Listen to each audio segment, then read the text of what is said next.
Hey there, it's Chem Eng Weekly, and this is your month in review.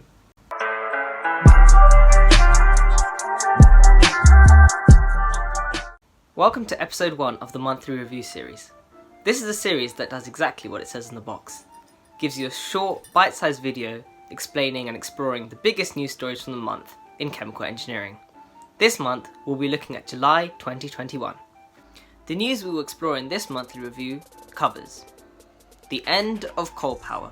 The UK confirms plans to stop the use of coal for electricity by 2024. A large-scale green fuel lab is planned for Western Australia.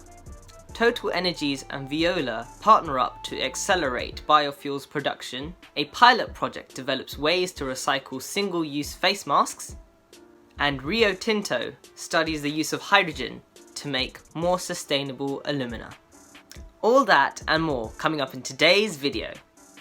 As of the 1st of October 2024, the UK will no longer use coal power to generate electricity, the UK government has confirmed.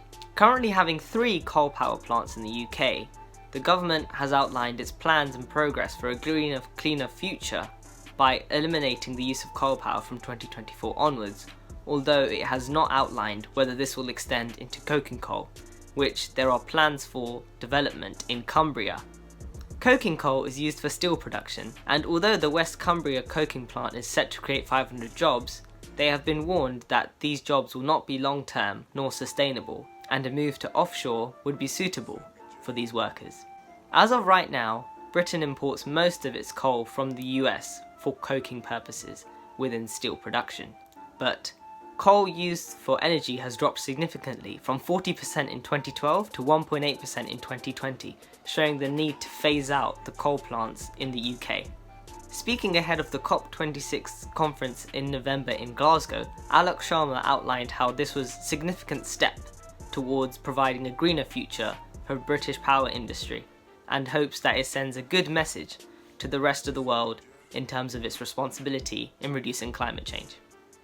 However, experts have commented that the UK is currently lagging behind the EU in hydrogen-based steel production, so the move to move out these coal production plants within the UK could surely pave the way for hydrogen-based steel production in the UK. A large-scale green fuel hub has been planned for Western Australia. Expected to first start production by 2030, the hub will use solar and wind power to help meet demands for hydrogen and ammonia within Australia. It will aim to produce 3.5 million tonnes of hydrogen a year and 20 million tonnes of ammonia a year once it hits peak capacity. The chairman of the board of the WGEH championed this as a move towards a net zero future and building sustainably for Australia. It has the overall aim of being used for domestic and international needs. The consortium contains a number of companies that have all committed towards driving in towards a sustainable future, and this is brilliant news on a climate change front.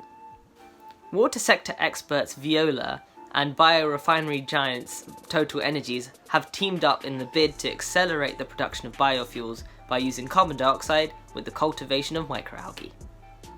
Microalgae mature through the use of carbon dioxide and sunlight, where they photosynthesize. Once microalgae mature to a certain stage, they can be converted into biofuels using low carbon intensity.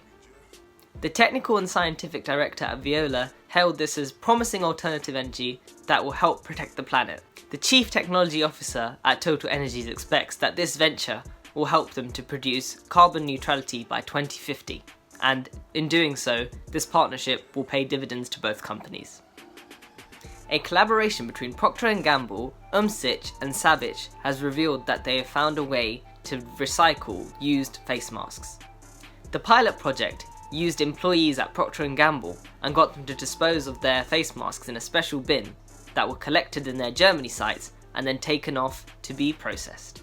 Umsicht took these processed face masks and shredded them before thermochemically turning them into pyrolysis oils. The pyrolysis effect meant that high temperature and pressure was applied to these shredded face masks and destroyed any residual pollutants such as the coronavirus, pathogens and any sort of dirt. And this gave a perfectly virgin feedstock that Savage could use in their production of new face masks, giving the pilot project a completeness. It is believed it can be commercially viable within the next 1.5 to 2 years and will be a big champion step towards a more sustainable future. Currently, the consortium is looking for a good, appropriate proprietor that can be used to scale up the process and make sure that it's commercially viable and done properly, especially with the intricacies of pyrolysis. Rio Tinto is exploring the effects of using hydrogen instead of natural gas during the aluminium refining process. During calcination, which is the final step of producing aluminium from bauxite, the unrefined aluminium is placed in calciners, large heating containers that are heated to 1000 degrees and then fed in with some natural gas. It is this process that Rio Tinto has been exploring with the use of hydrogen. This is taking place in Australia, which is the largest producer of bauxite and accounts for 15% of the refinery trade of aluminium in the world. However, the refining process produced 14 million tonnes of carbon dioxide in 2019, and it is hoped that Rio Tinto's explorations can help move towards a cleaner future, both nationally and internationally. 3 different chemical engineering students at 3 different universities around the world are working on producing cookie-cutter oxygen units, which they hope will help with the portability and supply of oxygen in the most depleted places in the world. Following on from the COVID pandemic and in light of events in India where oxygen supply went disastrously low, they hope to be able to make cookie cutters, which can be easily assembled through locally found parts and sourced quickly to help ventilate and help recovery. The focus, it has been said, is on simplicity and low cost, not so much performance, and they hope that they should be able to treat multiple patients suffering from respiratory diseases like COVID at once through locally sourced parts and make it easier for recovery within the most desolate places in the world. The design is hoping to use a silicon molecular sieve to withdraw nitrogen from the air, leaving oxygen behind and making ventilation as close to pure oxygen as possible and helping the casualty breathe.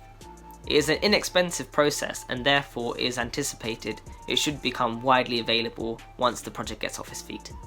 Currently, the experiment has achieved 70% purity in its oxygen supplies, but it's hoped it can reach 90+. The optimization process is currently ongoing, and currently the prototype in production can produce 50 litres a minute, which is enough to supply 8 to 10 patients with oxygen. They hope that these cookie cutters can help save loads of lives in the future and be an asset to any hospital. And finally, the UK government is consulting on its plans to invest in a new initiative aiming to make heat production more sustainable. High temperature gas nuclear reactors, or HTGRs, are being explored as a new way to produce high temperatures at a low carbon expense. It is hoped this will help move away from fossil fuels and make heating houses as well as industrial processes such as cement production, glass production and chemical production more viable and sustainable. The consultation is set to close on the 9th of September and it's hoped that if it's successful it will help power the future of ammonia, synthetic fuel and much more. And that's it. That's your monthly roundup complete. Those were the biggest news stories of July 2021.